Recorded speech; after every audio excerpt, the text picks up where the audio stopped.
All right, I'm here with Newton, the founder and former CEO of Epropel. Newton, how you doing today? Good, Andrew. How about you? Great to be here. Yeah, thanks so much for coming on the podcast and congrats again on the acquisition. I'm super excited to hear the story. But before we dive into that, do you want to just give a brief introduction of yourself for people that may not know you? Yeah, sure. Yeah.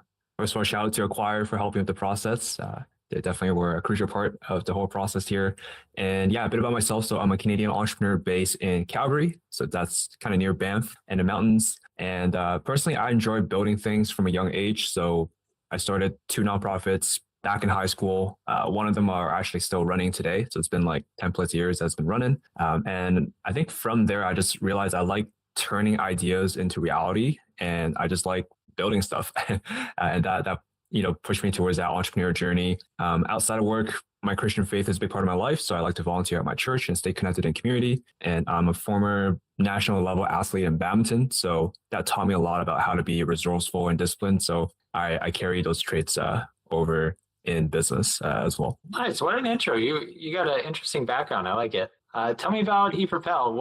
What did it do and what problem did it solve? Yeah, sure. So I started an SEO agency called Epropel. I actually started it back as a side hustle a while back, and then I went full time in 2020, kind of during COVID, and we incorporated in 2021. So our main focus is we help local businesses and e-commerce brands to grow through organic search on Google, also known as SEO or search engine optimization. Nowadays, it's really interesting too, because with the rise of AI search, we've also been helping clients with like ChatGPT search, Perplexity, and showing up on like AI search results, which has been interesting as well. And so, yeah, it's been quite interesting as well. We've worked with customers across a variety of niches. It's interesting because a large portion of my work ended up being in regulated industries like CBD and cannabis retailers because they couldn't run paid ads. Like they were literally banned from running ads. And because you couldn't advertise on Google and Meta, like SEO became one of the only viable marketing channels for them to acquire customers. So that's kind of been an interesting thing to learn along the way. And along the way, thankful and blessed to build a great team. So we built a fully remote team across North America and the Philippines that handle fulfillment, while I focused more on the strategy and overall growth and systems for the business. Nice. That's really interesting about the industries. I didn't know that. How did you get your first customers? What was the sales or marketing strategy initially? Yeah, so I didn't know a lot of people, to be honest. So we became cold outreach ninjas. And like I remember, my first customer was through just like posting my network. And then I think someone reached out needing help with website and SEO. And I was like, okay, there could be something here.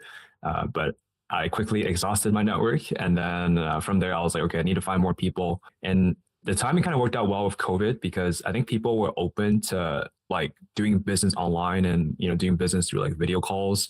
So we started by like I remember I would be like cold calling like landscaping companies, and I would be like sending Instagram DMs to e-commerce brands to see if we could help them with SEO, because paid ads was becoming pretty expensive by then as well. So, e-commerce brands and other areas were looking to other options. And we started by doing some Instagram outreach, a bit of LinkedIn outreach as well. And then what really helped the business to take off was actually cold email. So we got really, really good at cold email.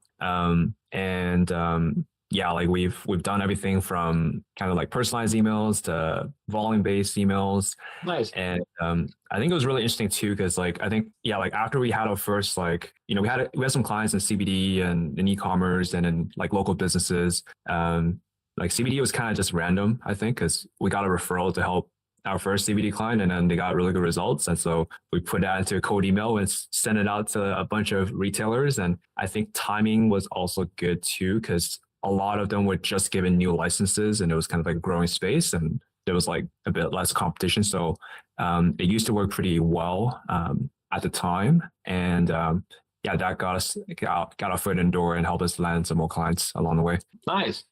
Tell me more about the cold email strategy. If like another founder is listening to this, are there any tips you could give on cold email, or like things that totally don't work, or like a subject line that worked really well for you guys? Yeah. So I think one rule of thumb is like, so one is you want to get high open rates. So you want to aim for like above 50% because if they don't even open an email, it doesn't matter what you put in it. First of all, so subject line, we did a lot of subject line testing. I was surprised, like even some simple ones like question and stuff, like still worked pretty well, even though it was kind of generic. But we played around with a couple of different like subject lines. And then in the body of the email, like I think first of all, like adding links to your calendar does not work.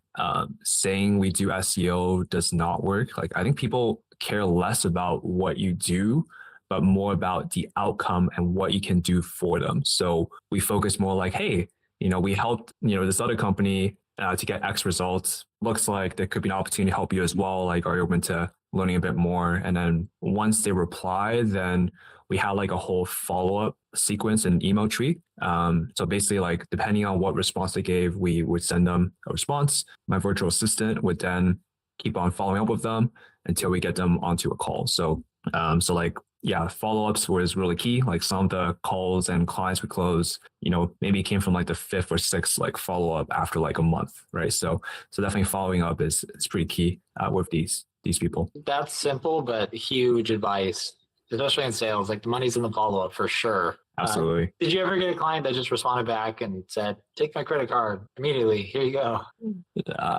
I wish it was that easy, but no.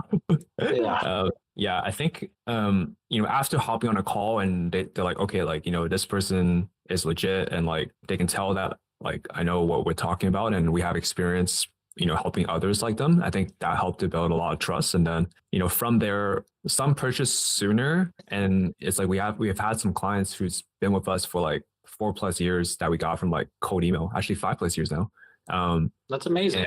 And others, it took longer. Like, maybe others said no in the beginning. And then like, randomly 2 years later, they were like, hey, we're in now. So you never know. Yeah. The money's in the follow-up. That couldn't be more true. What was your business model? Were you charging a monthly fee? Was it like a service project base? What did the business model look like? So we operated from a recurring revenue model. So it's like a monthly retainer, depending on, we had a couple of different like packages. Like, so we had like, 3 main packages.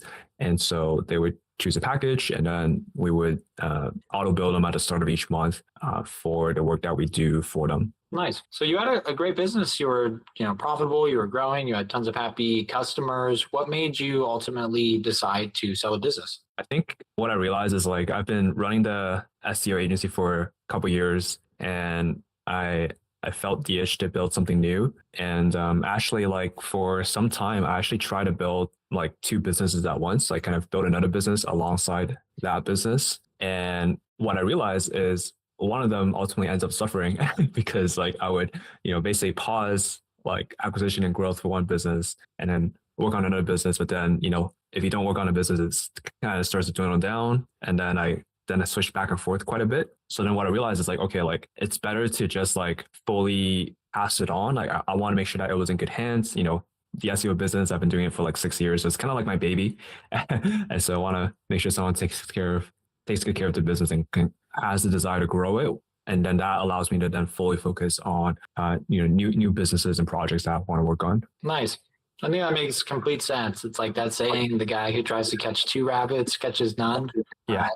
Super common and great reason to sell is if you have one business, you want to start another one, or you have 2 businesses. We see that quite a bit at Acquire. Because you're right, like one business will suffer while you focus on the other one, which ultimately makes both businesses suffer. I always think it's best to make a decision and go all in on one business and put all of your effort there.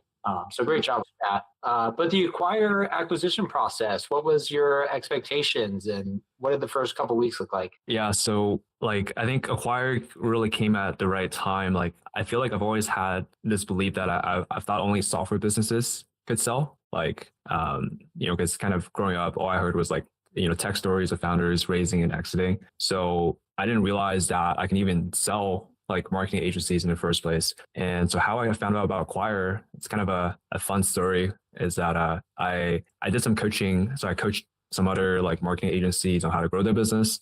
And one of my coaching clients actually sold his marketing agency on Acquire. And so it was really cool to see that because I was mentoring him and helping to grow his business to a pretty good size. And then he then successfully exited on Acquire as well.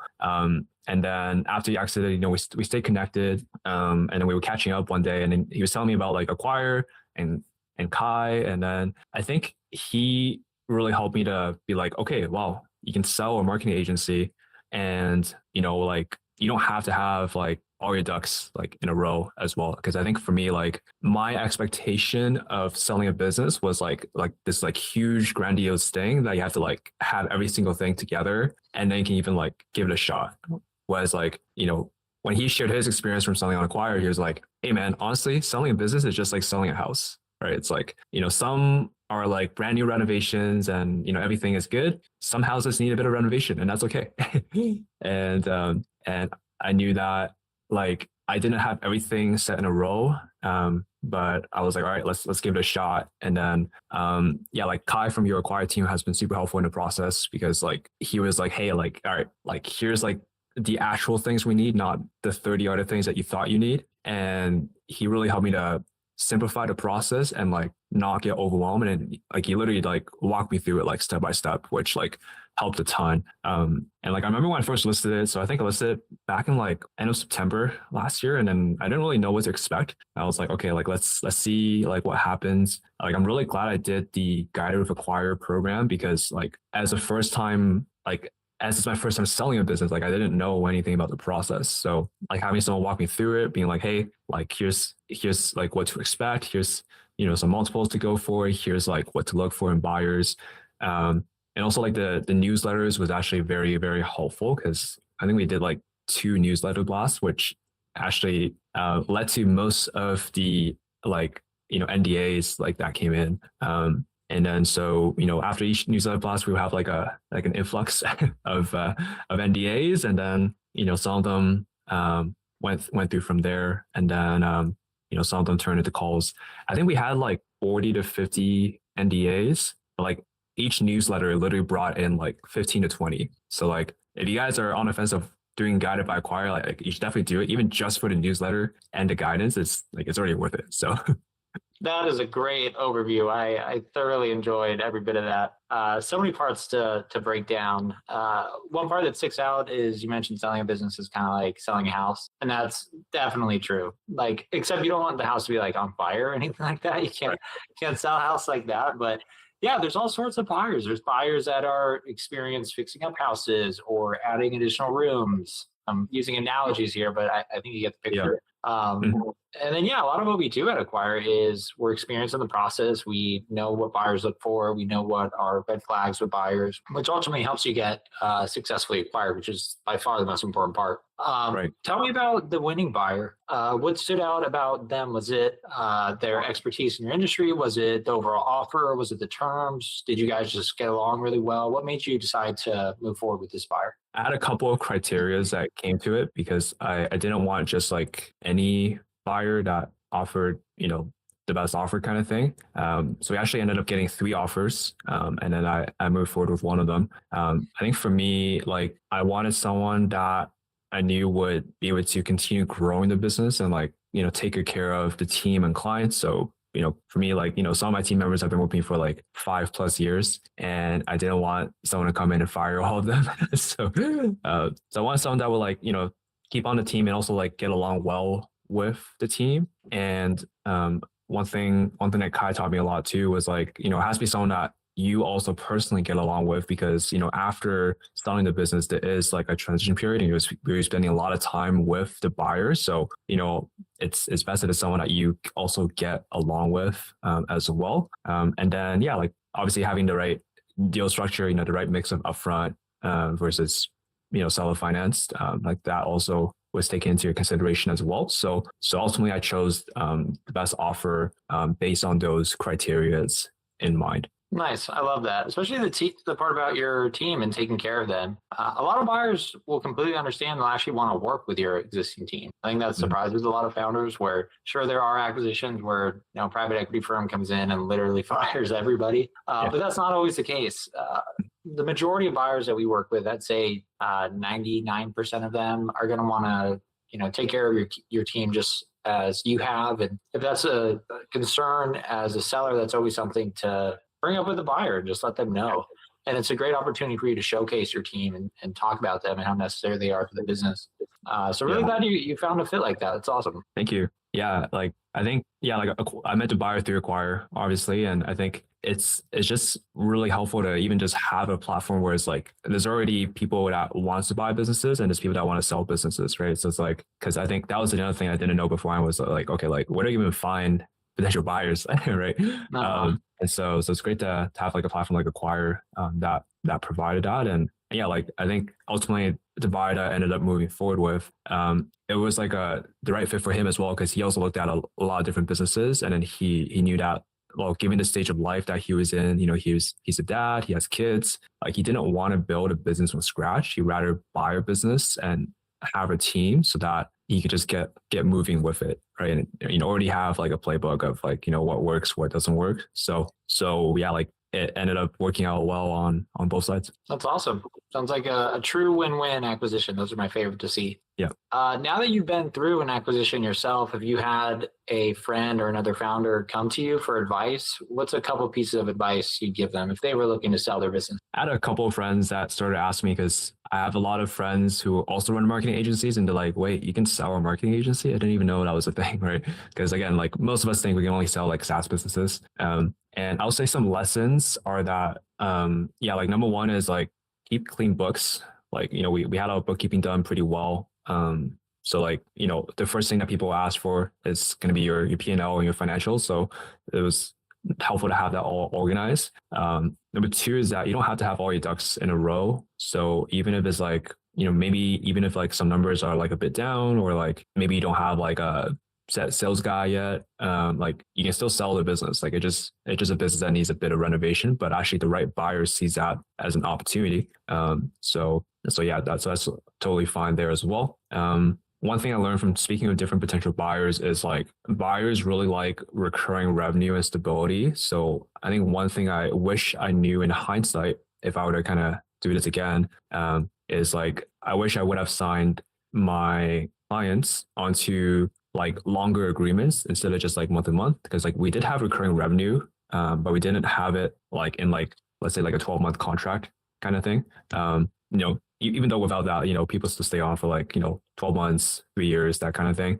But like if you do have those set contracts, like that definitely is like a big plus in the buyer's eyes. So it's like, let's say if you know that you're going to try to exit in the next couple of months or the next year, you can already start lining up those, new clients into those contracts, or like you could upsell current clients into longer term contracts to prepare for that exit as well. And you can also build it into the agreement that, hey, like the new owner carries on these contracts so that those contracts still continue afterwards as well. So that was like another big learning as well. So couple of learning lessons there. There's always different specific areas I can dive into, but yeah, it just depends on what parts people are interested in. So that's amazing advice, 100%. A lot of people don't know, but we do help a lot of agencies sell at Acquire. That's our number 2 category before SaaS. Interesting.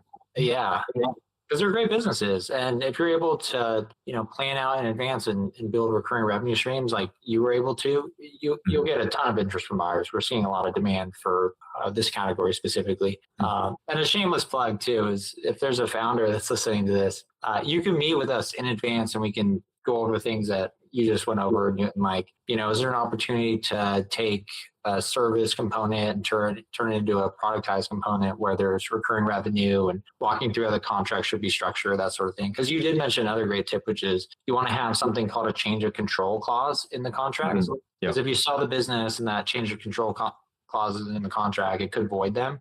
Super easy to add in, but just planning in advance, you can avoid a lot of that. Yeah, absolutely. Yeah, planning in advance is key. So yeah, like definitely, if you're on the fence of working with Acquire, just do it.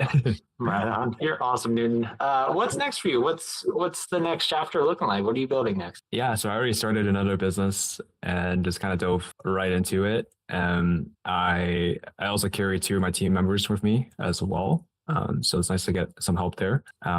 Yeah, like ultimately, like I'm building something in the creator economy. So it's a completely different niche, completely different service, still in the online space and still in like an area that I know, but just like very different. than what I did before with SEO. But yeah, really excited about the process. It is still kind of early stages, but yeah, excited about what we're building at FirmPath. Nice. Well, Newton, I'm rooting for you. Congrats again on the acquisition. I hope maybe you'll be back here one day with an even larger acquisition. Who knows? Yeah, I think the process really taught me a lot and inspired me, because now I can kind of, build and kind of plan ahead with that in mind as well. Right. At least have the option. Yeah. All right. Well, for those that want to follow you online, where can they find you? So the best way would be on LinkedIn or on Instagram. You can just search my name, Newton Zheng, and then I'm usually the first one to pop up. I'll put it in the show notes. All right, Newton, thanks again for coming on, and congrats again on the acquisition. Thank you. Yeah, appreciate the time and for being on the podcast as well.